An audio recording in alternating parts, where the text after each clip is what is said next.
Math কিন্তু বাদ দিলে চাকরি হয় না।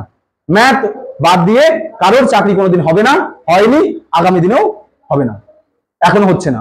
তাহলে ম্যাথকে নিয়ে তোমাকে এগোতে হবে, ম্যাথকে নিয়ে, রিজনিং কে নিয়ে তোমাকে এগোতে হবে। দুটোকেই সমানভাবে কিন্তু ভালোবাসতে হবে। ভালোবাসা দিলেই কিন্তু ভালোবাসা পাওয়া যায়। তো তুমি যদি ভালোবাসা দাও তাহলে কিন্তু তুমি বঞ্চনা ফিরে পাবে না। তো ম্যাথকে যদি ভালোবাসা না দাও তাহলে ম্যাথ তোমাকে কি দেবে? বঞ্চনা ফিরে দেবে। তাহলে ম্যাথকেও ভালোবাসতে হবে, রিজনিংকেও ভালোবাসতে হবে, সাথে ইংলিশ জিকেটাও কিন্তু চালিয়ে যেতে হবে।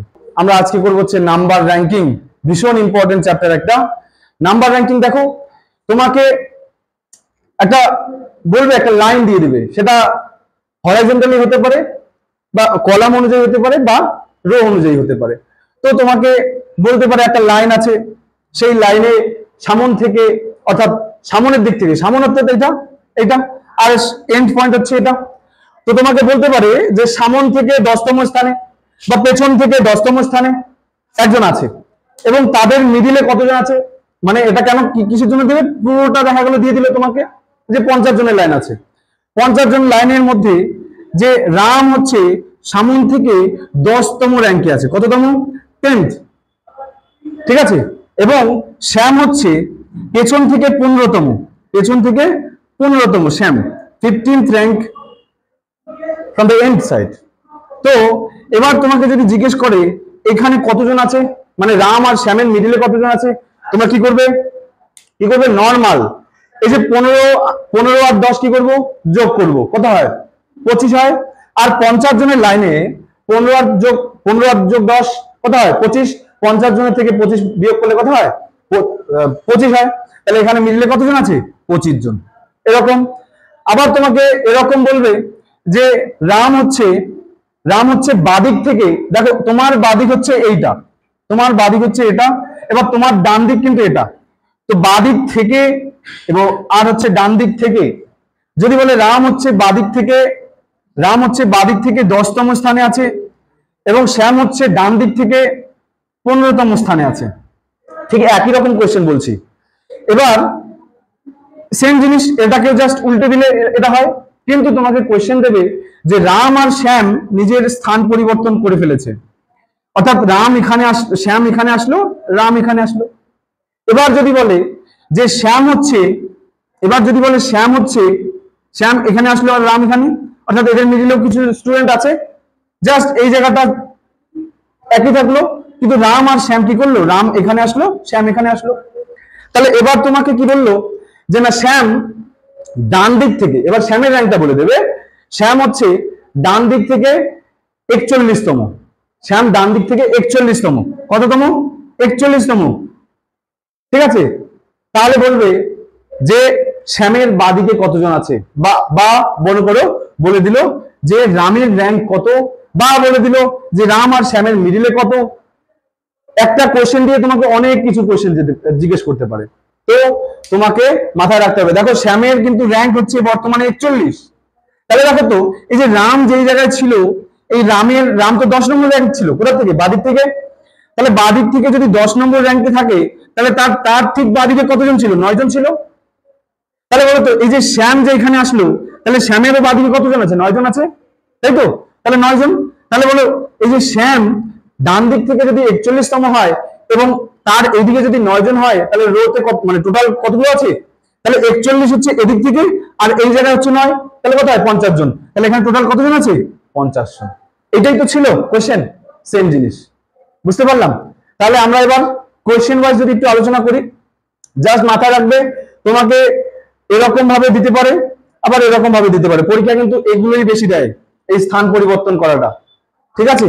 দেন আমরা কোশ্চেন ওয়াইজ করি। কি বলছে? একটি সারিতে রঞ্জন বাম দিক থেকে 7তম স্থান এবং ডান দিক থেকে 15তম স্থানে, মোট সারিতে মোট কতজন আছে? কিভাবে করব? খুব ইজি কিন্তু। দেখো রঞ্জনের র্যাঙ্ক চেয়েছে, মানে রঞ্জনের র্যাঙ্কটা বলে দিয়েছে তোমাকে যে সামন থেকে, অর্থাৎ বাম দিক থেকে রঞ্জন কি? রঞ্জন হচ্ছে 7th, আর ঠিক রঞ্জনের র্যাঙ্কটাই কিন্তু বলে দিয়েছে যে ডান দিক থেকে রঞ্জনের র্যাঙ্ক হচ্ছে কত? 15তম। ওই রঞ্জনের র্যাঙ্কটাই কিন্তু তো এটা তুমি কিভাবে ভাববে? দেখো আমি তোমাকে ভাবাচ্ছি, ভাবতে শেখো। শর্টকাট মেথড তো আমাদের আছেই, কিন্তু কোথায় শর্টকাট মেথডটা ইউজ করব সেটা মাথায় রাখতে হবে। তাহলে তুমি দেখো এই রঞ্জনের যে সামন থেকে অর্থাৎ বাদিক থেকে যে 7তম স্থানে ছিল, তার মানে রঞ্জনের বাদিক থেকে কতজন ছিল, রঞ্জনের সামনে কতজন ছিল, 6 জন ছিল। আর রঞ্জনের ঠিক পেছন থেকে অর্থাৎ ডান দিক থেকে যেহেতু ছিল 15তম, তাহলে রঞ্জনের পেছনে কতজন ছিল, 14 জন। তাহলে বলো রঞ্জনকে দুবার ধরলাম না, দুবার ধরা হয়তো। তাহলে দেখো রঞ্জনের র্যাঙ্কটা দুবার দিয়েছে, অর্থাৎ তুমি যদি করো 15 আর 7 যোগ করলে 22, অ্যান্সার কিন্তু অপশনে 22 থাকবে। তো তুমি কখনোই তুমি নিজেকে মনে করবে না যে আমি ঠিক করেছি, না, ওই 22 কিন্তু অপশনে থাকবে। তো 21ও থাকবে, 22ও থাকবে, 20ও থাকবে, 23ও থাকবে। তুমি কোনটা করবে? দেখো তুমি করলে 6 জন সামনে আছে, 14 জন পেছনে আছে, তাহলে 6 আর 4 কত হয়, 20, 6 আর 14 হচ্ছে 20, 20 আর রঞ্জনকে ধরবে 21 হয়, তাহলে তোমার 21 হবে। কিন্তু তুমি কিভাবে ভাববে এগুলো ভাবালাম। এবার চলো আমরা যদি শর্টকাট মেথডে করি, দেন আমার কি আসবে না 15, মানে রঞ্জনের র্যাঙ্ক যেহেতু বলে দিয়েছে, তাহলে রঞ্জনের র্যাঙ্কটা যোগ করব, 15 আর 7 কত হয়, 22 হয়, এর থেকে -1 করে দেব, কত হবে, 21। অ্যান্সার কি 21। এইটাই তোমার শর্টকাট মেথড। কিন্তু আমি চাই শুধু শর্টকাট মেথড মাথায় রেখে লাভ নেই, তোমাকে দুটোই ভাবতে হবে। এভাবে ভাবো, এভাবে করো, এভাবে ভাবতে শেখো, আর আলটিমেটলি পরীক্ষায় গিয়ে এভাবে করে আসবে। ঠিক আছে, বোঝা গেল? নেক্সট, তো এবার আমরা দেখবো অন্য একটা টাইপের কোশ্চেন। দেখো বলে দিয়েছে একটি সারিতে সমান দূরত্বে 15টি গাছ আছে। কতগুলো? 15টা গাছ। পাশাপাশি দূরত্বে রাখবে সবগুলো গাছকে, মানে প্রত্যেকটা গাছের মধ্যে দূরত্বটা সমান। এবার দূরত্বটা তোমাকে বলে দিয়েছে 2 মিটার করে বলেছে, 2 মিটার করে, 2 মিটার 2 মিটার। অর্থাৎ প্রথম গাছটা যে হবে, দেখো তো এই প্রথম গাছটা, এই প্রথম গাছটা এখান থেকে ঠিক পরের যে গাছটা, ঠিক পরের যে গাছটা আছে তার মধ্যে কত দূরত্ব, 2 মিটার। ঠিক তারপরের গাছটাও কিন্তু ওই একই রকম 2 মিটার। আচ্ছা তুমি জাস্ট এতটুকুই মাথায় রাখো যে 3টে গাছ থেকে আমরা কতগুলো দূরত্ব পাচ্ছি, 2টো দূরত্ব পাচ্ছি। দেখো 3টে গাছ, 1 2 3, 3টে গাছ থেকে আমরা কতগুলো দূরত্ব পাই, 2টো, তাই তো? তাহলে বলো তো 15টা গাছ থেকে আমরা কতগুলো দূরত্ব পাবো, 14টা। বুঝতে পারলাম? যদি বলে 28টা গাছ থেকে 27টা দূরত্ব পাবো, 26টা গাছ থেকে 25টা দূরত্ব পাবো। বুঝতে পারলাম? তাহলে এখানে 3টে গাছ থেকে যদি 2টো দূরত্ব পাই, খুব সহজ, কিন্তু মুখে মুখে করব। 3টে গাছ থেকে 2টো দূরত্ব পাচ্ছি, তাহলে এখানে বলে দিয়েছে 15টা গাছ, তাহলে 15টা গাছ থেকে দূরত্ব কত পাবো, 14টা। তাহলে 14টা গাছের দূরত্ব 2 মিটার করে যদি হয়, টোটাল কত মিটার হবে, 28 মিটার। Answer 28 metre. খুব সহজ। তাহলে আমরা কি করব, এই 15 থেকে -1 করব, কত হয়, 14। এই 14 সাথে 2 গুণ করব, তাহলে আমার কত আসবে, 28 মিটার। তাহলে আমার কিন্তু 28 মিটার অ্যান্সার। খুব সহজ। আবার বলছি যে 3টে গাছ থেকে আমি 2টো পাচ্ছি, 3টে গাছ থেকে আমি কটা দূরত্ব পাচ্ছি, 2টো দূরত্ব পাচ্ছি। তাহলে এখানে 3টে গাছ থেকে যদি 2টো পাই, তাহলে 15টা গাছ থেকে কতগুলো পাবো, 14টা পাবো। 14টা দূরত্ব, 14 প্রত্যেকটা গাছের দূরত্ব হচ্ছে 2 মিটার। তাহলে 14টা গাছের দূরত্ব পাবো, মানে 14টা দূরত্ব পাবো, 14 × 2, তাহলে কত আসবে, 28। তাহলে অ্যান্সার 28 মিটার। এবার দেখো এই আগে বেসিক বলার সময় আমি একটা টাইপ বলেছিলাম যে তারা পরস্পর স্থান বিনিময় করলো। এরকম একটা যদি কোশ্চেন বলি, যে বলছে এক সারিতে রামের অবস্থান আছে বাদিক থেকে হচ্ছে 16তম, বাদিক থেকে 16তম, এবং সোমার অবস্থান হচ্ছে ডান দিক থেকে 21তম।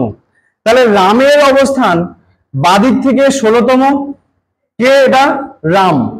আর সোমার অবস্থান ডান দিক থেকে কত, 21তম। ঠিক আছে। এবার বললো রাম আর সোমা পরস্পর স্থান বিনিময় করলো।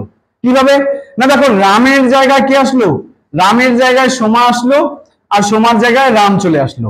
তাহলে সোমার এদিকে সামনে এদিকে থাকবে, এটাও এখানে মিডিলেও থাকবে, তাই তো? মিডিলে কিছু জন থাকতে পারে। আসো এবার কি বলছে, যে রাম আর সোমা স্থান বিনিময় করার পর কি হলো, বাদিক থেকে রামের অবস্থান হলো 35। কত? বাদিক থেকে রামের অবস্থান হলো 35। দেখো মাইন্ড ইট, খুব সহজ জিনিস। এই যে বাদিক থেকে রামের অবস্থান বর্তমানে কত হলো? 35। তাহলে বললো, কোশ্চেনটা দিয়েছে যে এই টোটাল লাইনে কতজন আছে। খুব সহজ, জাস্ট মাথায় রাখো এই যে সোমা, আচ্ছা সোমার জায়গাতেই তো রাম এসছে, তাহলে সোমার জায়গায় যদি রাম আসে, সোমার পেছনে যতজন ছিল রামের পেছনে ততজন থাকবে। জাস্ট সোমা আর রাম নিজেদের জায়গাটা এক্সচেঞ্জ করে নিয়েছে। তাহলে রাম যদি সোমার জায়গায় আসে, সোমার পেছনে ছিল কতজন? 20 জন। দেখো সোমার পেছনে 20 জন ছিল, কারণ সোমা হচ্ছে পেছন দিক থেকে কত? 21তম, ডান দিক থেকে 21তম। তার মানে সোমার ডান দিকে আরো কতজন ছিল? 20 জন ছিল। তাহলে এই রামের ডান দিকেও সেম 20 জনই তো থাকবে। এবার রামকে বলে দিয়েছে সামনের থেকে অর্থাৎ বাদিক থেকে 35তম, মানে এই জায়গাটা কি বলছে? রাম হচ্ছে এই জায়গাতে 35তম। তার মানে রামের সামনে কতজন আছে? 34 জন আছে। তাহলে আমি ওসব দেখবো না, আমাকে যেহেতু বলছে যে আমার টোটাল কতজন আছে, তাহলে আমাকে এখানে 35তম বলেছে। আর এইদিকে রামের পেছনে আমি জানি 20 জন আছে, কারণ সোমার পেছনে 20 জন ছিল। তাহলে ঠিক একইভাবে রামের পেছনেও 20 জন থাকবে, কারণ সোমার জায়গায় কে আসছে? রাম এসছে। তাহলে রামের পজিশন সামনের থেকে যদি হয় অর্থাৎ বাদিক থেকে যদি হয় 35, আর পেছন দিকে যদি 20 জন থাকে, তাহলে টোটাল কতজন থাকে? 35 প্লাস হচ্ছে 20, তাহলে কত হবে? 55। তাহলে এই সারিতে টোটাল কতজন আছে? 55 জন। বুঝতে পারলাম?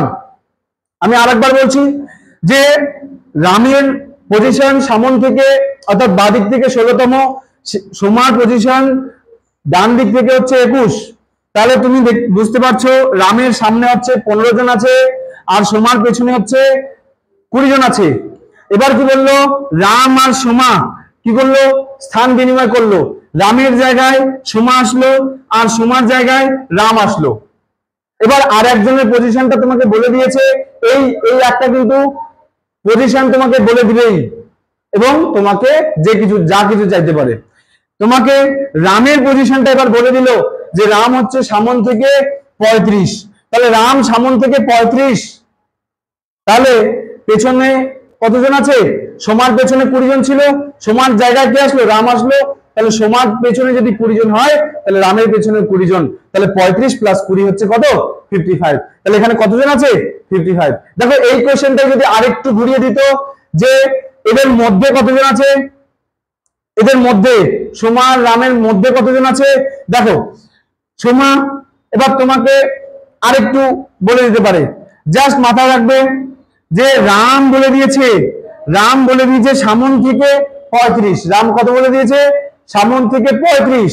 এবার তুমি জানো যে সোমা কার জায়গায় এসছে? রামের জায়গায় এসছে। সোমা যদি রামের জায়গায় এসে থাকে, তাহলে সোমা ডান দিক বাদিক থেকে কত? সোমা বাদিক থেকে কত? 16তম জায়গায় আছে, কারণ রাম আর সোমা তো স্থান পরিবর্তন করছে। রামের জায়গায় তো সোমা এসছে, তাহলে রামের জায়গায় সোমা এসছে মানে রামের যা পজিশন ছিল সোমারও পজিশন সেমই আছে। তাহলে রাম যদি 16 হয়, তাহলে সোমাও 16। কোন দিক থেকে? বাদিক থেকে। তাহলে তুমি দেখতে পাচ্ছ সোমা বাদিক থেকে 16, আর রাম বাদিক থেকে, রামের বাদিক থেকে র্যাঙ্ক বলে দিয়েছে তো, তাহলে রামের বাদিক থেকে 35। তাহলে তুমি বলো এই সোমা হচ্ছে বাদিক থেকে 16 আর রাম হচ্ছে বাদিক থেকে 35, তাহলে এদের মধ্যে কতজন আছে? কতজন আছে? জাস্ট কি করে দেবো? এদের মধ্যে গ্যাপ করে দেবো। গ্যাপ করলে হয়ে যাবে 16। কতজন হবে? 19 জন হবে। অ্যান্সার 19 জন। সোজা জিনিস, বুঝতে পারলাম? নেক্সট, এরকম স্থান পরিবর্তন দেবে, এরকম গুলো করতে পারলে কিন্তু তুমি তোমার পরীক্ষায় করে দিয়ে আসতে পারবে। কারণ পরীক্ষায় কিন্তু ওয়ান লাইনারের কিছু আসে না, এখন আর ওয়ান লাইনার কিছু দিচ্ছে না, এখন দিচ্ছে আমাদের স্থান পরিবর্তন। আবার দেখো অনেক সময় মিডিলে আরো একজনের র্যাঙ্ক ঢুকিয়ে দিতে পারে, ঢুকিয়ে দিয়ে তোমাকে বলবে তাদের দুজনের মধ্যে গ্যাপ কত, দিতেই পারে, কারণ কম্পিটিশন কিন্তু বেড়ে চলেছে। অবশ্যই রিজনিং একটা খুব সহজ সাবজেক্ট, ম্যাথের বিকল্প হিসেবে তোমরা ধরে নিতে পারো, কিন্তু ম্যাথ কিন্তু বাদ দিলে চাকরি হয় না। ম্যাথ বাদ দিয়ে কারোর চাকরি কোনোদিন হবে না, হয়নি, আগামী দিনেও হবে না, এখনো হচ্ছে না।